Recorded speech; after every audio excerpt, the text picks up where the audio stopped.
ಒಂದು ಹಳ್ಳಿ ಮನೆಯಲ್ಲೊಂದು ಚುರುಕು ಬೆಕ್ಕು ವಾಸಿಸುತ್ತಿತ್ತು. ಅದರ ಹೆಸರು ಮಿನಿ. ಅದೇ ಮನೆಯ ಗೋದಾಮಿನಲ್ಲಿ ಒಂದು ಚಿಕ್ಕ ಇಲಿ ಕೂಡ ವಾಸಿಸುತ್ತಿತ್ತು. ಅದರ ಹೆಸರು ಚಿಕ್ಕು. ಮಿನಿಗೆ ಇಲಿಯನ್ನು ಹಿಡಿಯುವುದು ತುಂಬಾ ಇಷ್ಟ. ಆದರೆ ಚಿಕ್ಕು ಬಹಳ ಚಾಣಾಕ್ಷವಾಗಿತ್ತು. ಪ್ರತಿದಿನ ಮಿನಿ ನಿಧಾನವಾಗಿ ಗೋದಾಮಿನ ಕಡೆಗೆ ಹೋಗಿ ಇಲಿಯನ್ನು ಹಿಡಿಯಲು ಪ್ರಯತ್ನಿಸುತ್ತಿತ್ತು. ಚಿಕ್ಕು ಸಣ್ಣ ರಂಧ್ರಗಳಲ್ಲಿ ಅಡಗಿ ಮಿನಿಯನ್ನು ತಪ್ಪಿಸಿಕೊಂಡು ಬಿಡುತ್ತಿತ್ತು. ಒಂದು ದಿನ ಮಿನಿ ತುಂಬಾ ಹಸಿದಿತ್ತು. ಅದು ಶಾಂತವಾಗಿ ಕುಳಿತುಕೊಂಡು ಇಲಿಯನ್ನು ಕಾಯುತ್ತಿತ್ತು.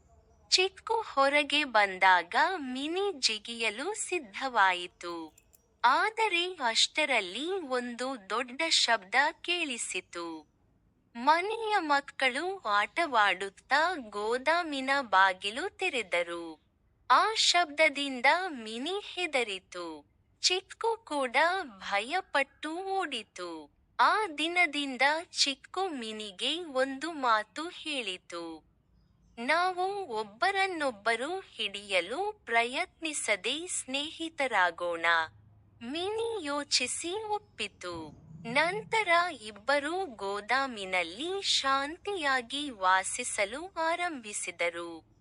ಮಿನಿ ಇಲಿಯನ್ನು ಹಿಡಿಯಲಿಲ್ಲ, ಚಿಕ್ಕು ಕೂಡ ಮಿನಿಯನ್ನು ಹೆದರಲಿಲ್ಲ.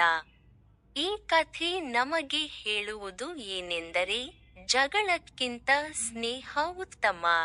ಸ್ನೇಹ ಇದ್ದರೆ ಭಯ ಕಡಿಮೆಯಾಗುತ್ತದೆ ಮತ್ತು ಜೀವನ ಹೆಚ್ಚು ಸಂತೋಷಕರವಾಗುತ್ತದೆ.